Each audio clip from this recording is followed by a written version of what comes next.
Have you ever wondered, when the wood splinters, a scream of terror echoes in the night, what awaits in the darkness of an old tavern? Does a terrifying moment lead us to an even more terrifying mystery? Are you ready to join me in the mysterious maze of this story? I've seen plenty in my 48 years.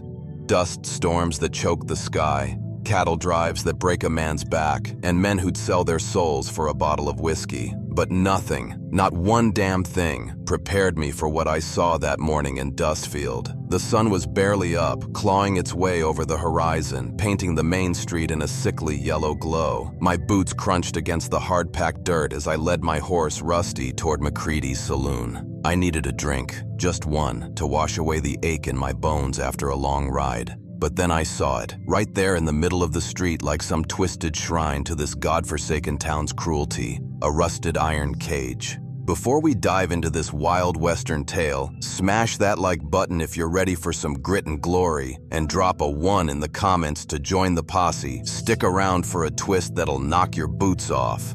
Inside it stood a girl, couldn't have been more than 19. Her name, I'd learn later, was Lila Grayson.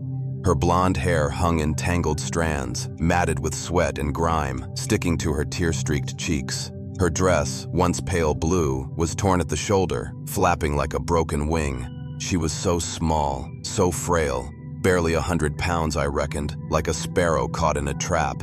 Her hands gripped the bars, knuckles white, her body trembling as if the cage itself was draining the life out of her. A wooden sign hung from the top, swaying in the dry wind, its bold black letters screaming, "Property of Caleb Varn, debt unpaid." I stopped dead in my tracks. Rusty snorted, sensing my tension, his hooves scuffing the dirt. My stomach churned, a sick, twisting feeling I hadn't felt in years, not since I'd buried my own daughter, my Isabella, 18 years ago. The crowd around the cage didn't help. They were vultures, every last one of them. Some laughed, pointing at Lila like she was a sideshow at a county fair. Others muttered, shaking their heads, their pity as useless as a dry well. Dustfield was that kind of place, a town where decent folks turned their backs when it suited them, where fear kept mouths shut and hearts cold. "Who did this?" I growled, my voice low, rough, like gravel under a wagon wheel. I didn't care who heard. I just wanted answers. An old man nearby, his beard stained with tobacco, spat into the dust and squinted at me. "Lila Grayson," he said, his voice creaking like an old gate. Her daddy owed Caleb Varn $150. Borrowed it for medicine when her mama took sick. Mama died, daddy drank himself to death, and now the girl's left with the debt. Varn says if she don't pay by sundown, she stays in that cage, or worse, gets shipped off to one of his houses across the territory. Houses. That word hit me like a bullet.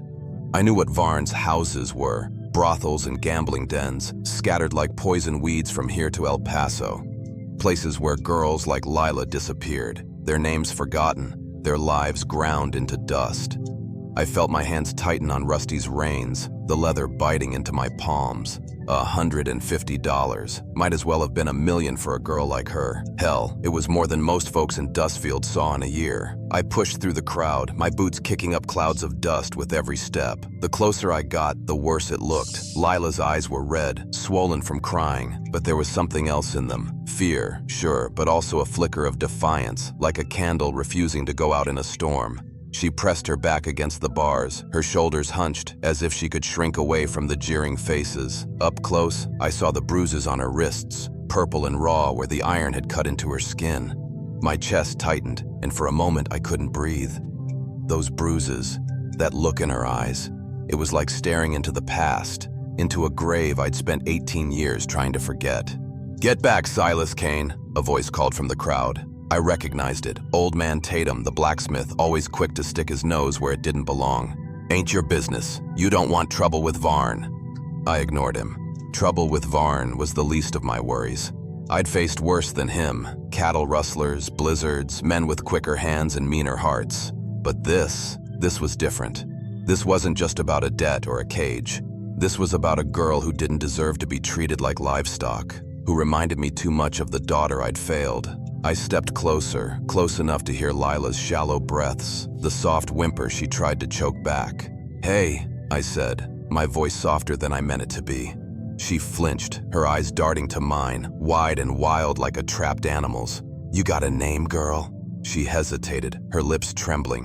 "Lila," she whispered, barely audible over the crowd's murmur. "Lila Grayson." "Lila," I repeated, letting the name settle in my mind. It felt heavy, like a stone in my pocket. "You don't belong in there." Her eyes searched mine, looking for something, hope maybe, or just a lie to cling to. I didn't know what I could offer her. All I had was $20 in my vest pocket, the last of my pay from a cattle sale. It was supposed to buy feed for my herd, maybe patch the roof on my cabin before winter hit. But standing there looking at her, I knew I couldn't walk away, not this time. The crowd was growing louder now, restless, like they could smell blood in the air. I turned, scanning their faces. Hard men with harder eyes, women with pinched lips, all of them too scared or too broken to do anything. Dustfield wasn't just a town. It was a cage of its own, built by fear and greed. And at the center of it all was Caleb Varn, the man who held the keys. I'd heard the stories about him. Gold watch, tailored suits, a smile that could charm a snake. But I knew his kind. Men like Varn didn't just want money. They wanted power. They wanted to own people, to break them until there was nothing left but obedience. I felt a hand on my shoulder, heavy and unwelcome. I turned to see Jed Harper, one of Varn's lackeys, his breath reeking of cheap whiskey. "Move along, Kane," he said, his voice low and mean. "This ain't your fight." I shook him off, my hand drifting to the revolver at my hip. "It is now," I said, and the words felt like a vow I couldn't take back. Jed's eyes narrowed, but he didn't push it. Not yet. He knew my reputation. Silas Kane, the man who'd killed 3 outlaws in Abilene, who'd walked away from more fights than most men survived. I wasn't proud of it, but it kept men like Jed at a distance. I looked back at Lila, her face half hidden in the shadow of the cage. "How much does she owe?" I asked the old man with the tobacco-stained beard. He spat again, wiping his mouth with the back of his hand. "150. Varn's got it all written up legal-like. Says it's for medicine her daddy borrowed. Interest too. Compounding daily, he says." I cursed under my breath. Interest, of course. Varn's loans were never just loans. They were chains, forged to keep folks like Lila trapped forever. I reached into my vest, my fingers brushing the worn leather of my billfold. $20. That's all I had. $20 and a ranch that was barely holding together. I thought about my cabin, the sagging porch, the herd that was thinner every year. I thought about the long winter ahead, the supplies I wouldn't be able to buy. And then I thought about Isabella, my little girl, who died before she could even say my name. Her mother, Elena, poisoned by a woman who thought a Mexican girl didn't belong in her perfect Christian house. I'd failed them both. Failed to protect them. Failed to seek justice. I'd spent 18 years running from that guilt, but it was still there, sharp as a blade in my chest. Lila's eyes met mine again, and something broke inside me. They weren't just her eyes. They were Isabella's eyes, dark and pleading, the eyes I'd never gotten to hold, never gotten to comfort. "Please, mister," Lila whispered, her voice so soft I almost missed it. "I didn't do anything wrong." Those words hit harder than any bullet. She hadn't done anything wrong, but here she was, paying for sins that weren't hers, just like my daughter had. I turned to the crowd, my voice rising, cutting through their whispers like a whip. "This ain't right," I shouted. "You all know it. You're just gonna stand there and let Varn treat her like this?" Silence. Heads turned away, eyes dropped to the dirt. Cowards, all of them. I wanted to grab them, shake them, make them see what they were letting happen. But I knew it was useless. Dustfield had been Varn's for years, bought and paid for with fear and dirty money. I looked back at Lila, her small hands still clutching the bars. I thought about walking away, minding my own business, saving my $20 for the winter. I could ride back to my ranch, patch my roof, and forget this ever happened. But those eyes wouldn't let me. They reached into me, grabbed hold of something I thought was long dead. Something human. Something that still believed in doing what was right, even if it was stupid. Heavy footsteps sounded behind me, and I didn't need to turn to know who it was. Caleb Varn's voice carried like a snake's hiss, smooth and dangerous. "Well now, Silas Kane," he said, his words dripping with mock surprise. "Didn't expect to see you playing the hero." I turned, slow, deliberate, my hand still near my gun. Varn stood there, all polish and poison, his tailored suit out of place in the dust and despair of Dustfield. His gold watch glinted in the sunlight, and his smile showed teeth that didn't belong in a human mouth. "What's the price to let her go?" I asked, my voice steady, though my heart was pounding. Varn tilted his head like a coyote sizing up its prey. $150, plus interest. Let's call it 200, shall we? Market's tight these days. The crowd murmured, but no one dared speak up. $200. I had 20. I felt the weight of my billfold in my pocket, the weight of my failure, the weight of a past I couldn't outrun. I looked at Lila one last time, her face pale, her eyes locked on mine. I didn't have the money. I didn't have a plan. But I had something Varn didn't, a reason to fight, a debt that wasn't about dollars and cents. "I'll find a way," I said, more to her than to him. Varn laughed, a sound like breaking glass. "Oh, Silas, I do hope you try. It'll make this so much more interesting." As he turned and strutted back toward his office, his men closing ranks behind him, I knew I'd just stepped into a trap. But for the first time in 18 years, I didn't care. Lila Grayson was more than a girl in a cage. She was a chance to make things right, to pay a debt I'd owed since the day I buried my daughter. And no matter what it cost me, my money, my ranch, my life, I wasn't walking away. We're only halfway through this gritty tale, and trust me, the next twist will hit harder than a stampede. Don't miss it. The sun was sinking low, painting the sky over Dustfield blood red, like it knew the kind of trouble I'd just stepped into. I stood there, staring at that rusted cage where Lila Grayson had been trapped like some animal, now empty except for the ghosts of my own failures. Her eyes, those damn eyes, had burned into me, pulling up memories I'd buried deep, down where I thought they couldn't hurt anymore. 18 years ago, I'd lost my daughter Isabella and her mother Elena to poison and lies. I'd done nothing then, too proud, too weak, too lost in my own grief to seek justice. But Lila? She was different. She was alive, and I'd be damned if I let her end up like my little girl. I led Rusty back to my ranch 3 miles outside town, the weight of my decision pressing on my chest like a boulder. $20. That's all I had in my billfold, the last scraps of a cattle sale that was supposed to keep me through winter. $20 against Caleb Varn's $200. It was laughable, like trying to bail out a sinking ship with a tin cup. But it wasn't just about the money. It was about what Lila represented, a chance to do something right, to claw back a piece of the man I used to be before guilt and regret turned me into a shadow. My ranch came into view, a weathered wooden cabin with a sagging porch and a barn that leaned like it was tired of standing. It wasn't much, but it was mine, built with my own hands, paid for with years of sweat and solitude. I tied Rusty to the hitching post and sank onto the porch steps, my head in my hands. The night was quiet, save for the crickets and the distant howl of a coyote. I pulled out my billfold, thumbing through the crumpled bills. $20. Not enough to buy Lila's freedom, not enough to fix the roof, not enough to keep the wolves at bay. But it was all I had, and I'd give it all if it meant getting her out of Varn's claws. I thought about Isabella, my little girl who died before she could walk, her dark eyes so much like Elena's. I'd been a fool back then, too proud to marry Elena, a Mexican girl who cleaned house for the preacher. I'd loved her, God knows I did, but I was young, stubborn, scared of what folks in Dustfield would say. When she got pregnant, I told myself I'd make it right, but then she was gone, and so was Isabella. Poisoned, I'd learned later, by the preacher's wife, Agnes Holbrook, who couldn't stand the thought of a half-breed child in her town. I'd suspected it for years, but I never had the proof, never had the courage to face it. I ran instead, hid on this ranch, let the guilt eat me alive. Lila's face kept flashing in my mind, her bruised wrists, her trembling voice. "I didn't do anything wrong," she'd said, and it broke something in me. She was right. She was just a kid, caught in Varn's web because her daddy made bad choices. Her daddy, the old man had said, borrowed money for medicine, then drank himself into a grave when it didn't save her mama. I knew that kind of grief, the kind that makes a man do stupid things, like borrow from a snake like Varn. I'd done my share of stupid things too, but I wasn't about to let Lila pay for her father's sins, or mine.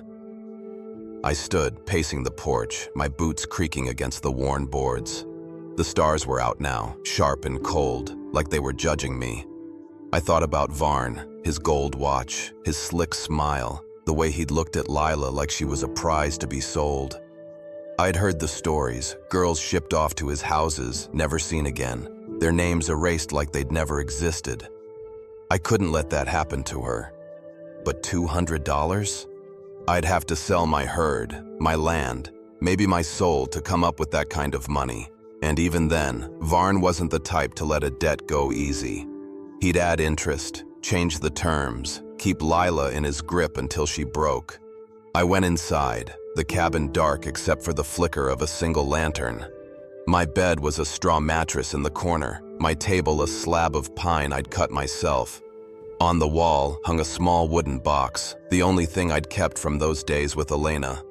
I opened it, my hands shaking, and pulled out the photograph inside. Elena, 16 years old, holding baby Isabella, both of them smiling like the world was kind. I hadn't looked at it in years, couldn't bear the pain. But tonight, I needed to remember. I needed to feel the weight of what I'd lost, what I'd failed to protect. I sat there staring at the photograph until the lantern burned low. Elena's eyes were so much like Lila's, not in color but in feeling, hopeful, scared, trusting.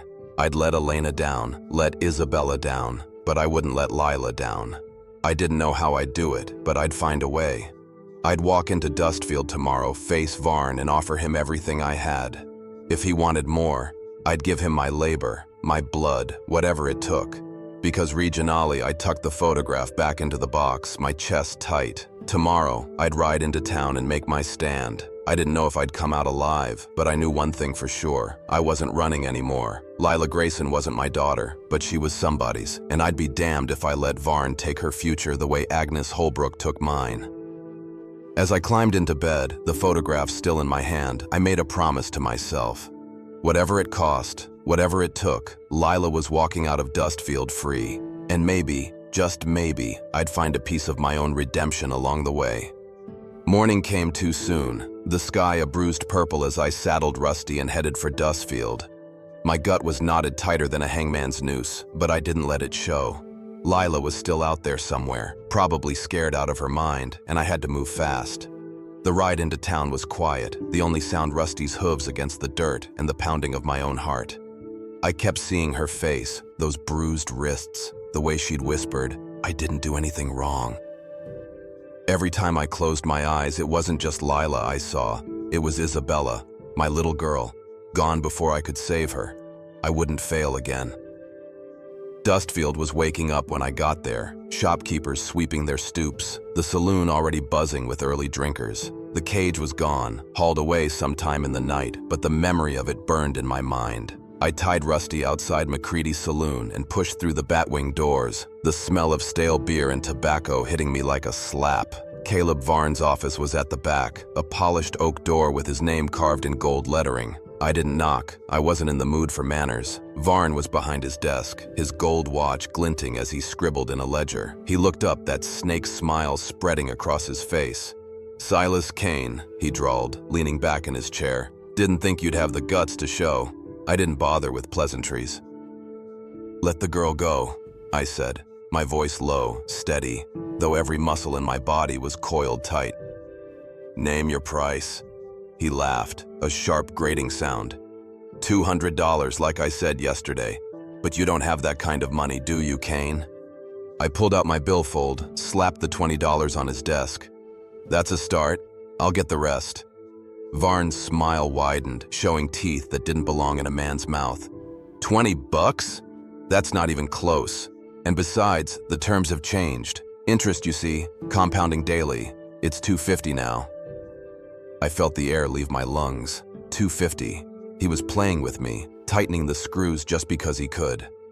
"That wasn't the deal," I said, my hand itching to grab the revolver at my hip. Varn shrugged, adjusting his silk tie. "Business is business, Kane. The girl's value drops every hour she's out there. Market fluctuations." I wanted to lunge across the desk, wrap my hands around his throat, but I held back. Losing my temper wouldn't help Lila. "I'll work off the rest," I heard myself say, the words tasting like ash. "Whatever you need done." Varn's eyes lit up, like a wolf spotting a wounded deer. Now that's interesting, he said, standing and circling the desk. Silas Kane, the loner from the Northridge, offering to work for me. You know what they say about you, don't you? They say you're a killer. Fast hands, slow conscience. I didn't bite.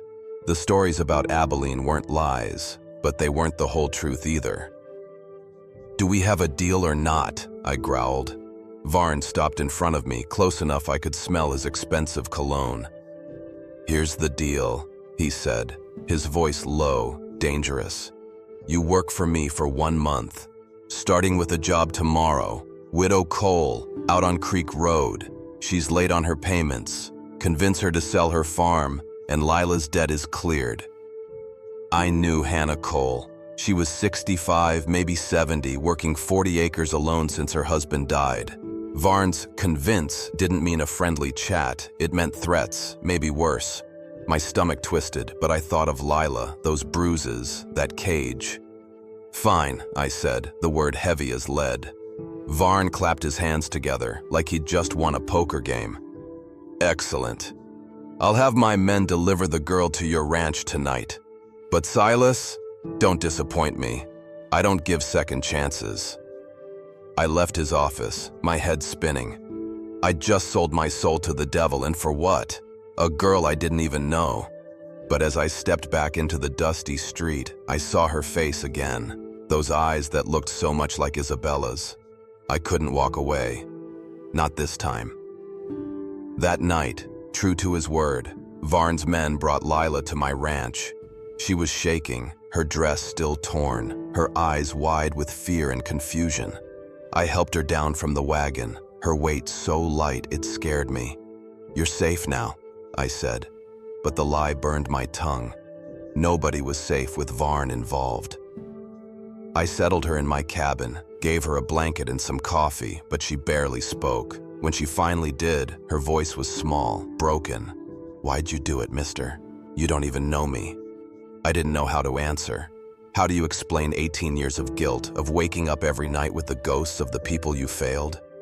Sometimes a man's got to do what's right, I said, staring at the floor, even if it's stupid. She didn't laugh, but her eyes softened just a little. I showed her to my bed, told her to rest, and stepped outside to think. The job Varn had given me weighed heavy. Hannah Cole didn't deserve this. She was a good woman, kind, the kind who'd bring you a pie when your herd got sick. But Varn didn't care about good. He cared about power, and now I was his tool, sent to break an old woman's spirit. I sat on the porch, the wooden box with Elena's photograph in my lap. I didn't open it. I didn't need to. I could see their faces clear as day. Elena, smiling, Isabella, so small, so perfect. I'd failed them, and now I was failing Lila, failing Hannah, failing myself. Lila's voice came from the doorway, soft but steady. You're thinking about her, aren't you? The one you lost. I froze, my heart lurching. How did she know? I see it in your eyes, she said, sitting beside me, careful to keep her distance. My daddy had that look too after Mama died, like he was carrying a mountain on his shoulders. I swallowed hard, the truth spilling out before I could stop it. I told her about Elena, about Isabella, about the poison and the preacher's wife. I told her things I'd never said aloud, not to anyone. When I finished, Lila's eyes were wet, but she wasn't crying for herself. She was crying for me. You think saving me will save them? She asked quietly. I didn't answer. I didn't know. All I knew was that tomorrow I'd ride to Hannah Cole's farm, and whatever happened there would decide more than just Lila's fate. It would decide who I was deep down when the world wasn't looking. Dawn broke cold and sharp, the kind of morning that bites into your bones. I saddled Rusty, my hands moving on instinct, my mind a storm of doubt and anger. Lila stood on the porch, her borrowed shirt too big, her blonde hair catching the first light. You don't have to do this, she said, her voice firm despite the tremble in her hands. We could run, both of us, right now. I shook my head, checking my revolver. Running won't fix this. Varn's got men everywhere. He'd find us, and you'd pay the price. She stepped closer, her eyes fierce. Then what? You're gonna scare an old woman out of her home? The question cut deep, but I didn't have an answer. All night, I'd wrestled with it, staring at the ceiling while Lila slept in my bed. Threatening Hannah Cole felt wrong, like spitting on everything I'd ever believed in. But if I didn't, Varn would come for Lila, and this time there'd be no cage, just a shallow grave somewhere in the desert. The ride to Hannah's farm was 40 minutes of pure hell. Every step, I saw Isabella's face, Elena's face, Lila's face, all blending together. Hannah's place was a neat little farmhouse, white clapboard with green shutters, surrounded by cotton fields that hadn't seen a good year in a decade. The barn sagged, the fence posts leaned, but it was hers, built with her husband's hands before consumption took him. I tied Rusty to a post and walked toward the porch, my boots heavy as lead. Hannah opened the door before I could knock, her gray hair pulled tight in a bun, her patched dress clean but worn. "Silas Kane," she said, shading her eyes against the sun. "Didn't expect you." Behind her stood a younger man, tall, broad-shouldered, with a lawman's stance. "This is my grandson Jacob," she said. Jacob's eyes were sharp, his hand resting near his gun belt. I knew the type. Trouble didn't scare him, but he wasn't looking for it either. "Ma'am," I said, touching my hat. "Jacob, I'm here about Caleb Varn." Hannah's face went pale, and Jacob's eyes narrowed. "What about him?" Jacob asked, his voice cool but ready. I took a breath, hating every word I was about to say. "He says you owe him money. For medicine, from when your husband was sick. Says it's 200 now with interest. He wants the farm." Hannah's knees buckled, and Jacob caught her arm. "That's a lie," he snapped. "Grandma doesn't owe anyone." But Hannah shook her head, tears welling. "I borrowed $50, she whispered, "for laudanum. He said it was a loan." $50. Varn had twisted it into 200, just like he'd done with Lila's debt. He didn't make loans, he made traps. "There's more," I said, my voice low. "He sent me to make sure you sell. If you don't, things get ugly." Jacob's hand went to his gun, but Hannah grabbed his arm. "What did you do, Silas?" she asked, her voice shaking. I looked at them, two good people caught in Varn's web, and something snapped inside me. I couldn't do it. I couldn't be his pawn. "I came to warn you," I said, the words spilling out like a confession. "Varn's coming for this place, but I'm not here to threaten you. I'm here to stop him." Jacob's eyes widened, but before he could speak, dust clouds rose on the horizon, 3 riders, moving fast. I recognized Gideon's lean frame in the lead, Varn's right-hand man, his scar catching the sunlight. "Get inside," I told Hannah and Jacob, drawing my revolver. "Now." Hannah hesitated, but Jacob pulled her into the house, his rifle already in hand. I turned to face Gideon, my heart pounding but my hands steady. I'd faced worse odds before, but this felt different. This wasn't just about me. It was about Hannah, Lila, and every soul Varn had crushed under his boot. Gideon reined up 20 feet away, his 2 men flanking him. "Morning, Kane," he called, his voice cheerful, like we were old friends. "Hope you've had a productive chat with Mrs. Cole." I kept my gun low but ready. "Conversation's over. You can tell Varn the debt's not legit. $50 doesn't become 200 just because he says so." Gideon laughed, a sound like rusted nails. "You're talking law, Kane. Out here, Varn is the law." One of his men, a hulking brute named Tucker, spoke up. "Enough talk. Let's burn the barn and be done." Gideon nodded, his smile never fading. "Mrs. Cole needs to understand consequences, and you, Kane, need to learn what happens when you don't follow orders." I felt sweat on my brow, the air thick with tension. 3 against 1, bad odds, and Hannah and Jacob weren't safe behind those thin walls. "There's another way," I said, stalling. "Let them keep the farm. I'll work for Varn 2 months instead of 1. Gideon tilted his head, considering it, but his eyes were cold. "This ain't about money anymore. It's about showing Dustfield what happens when you cross Caleb Varn." He nodded toward Tucker, who reached for a torch in his saddlebag. My mind raced. Lila was back at my ranch, alone, and Gideon's words from yesterday echoed. "Shame if something happened to that girl while you're out here playing hero." They'd left men watching her. If I died here, she was as good as gone. Then I saw my chance. "Tell me, Gideon," I said, loud enough for Jacob to hear inside. "Does Varn know you've been skimming his collections?" Gideon's smile faltered, just for a second, but it was enough. What are you talking about? He said, but his men exchanged glances. I pressed harder, gambling everything on a bluff.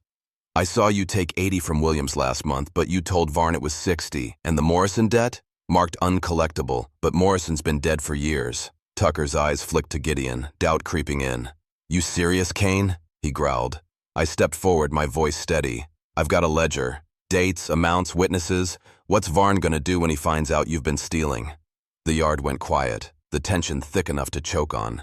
Gideon's hand twitched toward his gun, but Tucker was already glaring at him. Honor among thieves only went so far. Jacob's voice boomed from the doorway. I've heard everything, Gideon. I've got a badge that says I can arrest you for conspiracy to commit arson. Gideon spun, caught off guard. You got no jurisdiction here, he shouted. Jacob stepped forward, rifle ready. Federal crime, federal jurisdiction. And defrauding Varn's business? That's a federal offense. The yard exploded. Tucker drew on Gideon, accusing him of holding out. Gideon fired back, his bullet catching Tucker's chest. I put 2 rounds into the third man, dropping him. Jacob's rifle roared, hitting Gideon in the side, and he fled, blood trailing behind him. When the dust settled, Tucker was dead, the third man down, and Gideon was gone, probably racing to Varn with lies. Hannah stepped out, her face pale but resolute. What now, Silas? I looked toward Dustfield where Lila was waiting, and knew this wasn't over. Varn would come himself now, and he'd bring hell with him. Pack what you can't lose, I said. It's time to leave Texas. I rode back to my ranch, the wind whipping at my face, Gideon's words ringing in my ears. Varn's coming, and he's bringing everyone. My heart pounded, not for me, but for Lila. She was alone, unprotected, and Varn's men were probably already there. I pushed Rusty harder than I should have, his hooves tearing up the dirt. As I crested the hill, relief hit me like a wave. Lila stood on my porch, my rifle in her hands, pointed at 3 men with their hands raised. 2 bodies lay near the barn, blood pooling in the dust. About time you got back, Lila called, her voice steady but her eyes wide. These fellas came looking for you. I dismounted, my boots hitting the ground hard. How? I managed, staring at the dead men. Lila's lips twitched, a grim smile. Daddy was weak with whiskey, but he taught me to shoot straight. They didn't expect a fight from me. The wounded man, barely more than a kid, looked up, terrified. Varn's coming, he stammered. Says this ends tonight. I nodded, my jaw tight. Varn wasn't playing anymore. This was war. Pack what you can carry, I told Lila. We're leaving. She lowered the rifle, her eyes fierce. Running won't stop him. He'll just hurt others. Other girls, other cages. She was right. I'd spent 18 years running from my past, and it hadn't fixed a damn thing. I looked at her, this brave, broken girl who'd fought off killers with my rifle, and felt something shift inside me. For the first time, I wasn't just fighting for myself. I was fighting for her, for Hannah, for every soul Varn had crushed. Get inside, I said, but Lila shook her head. I'm done hiding. We make our stand here.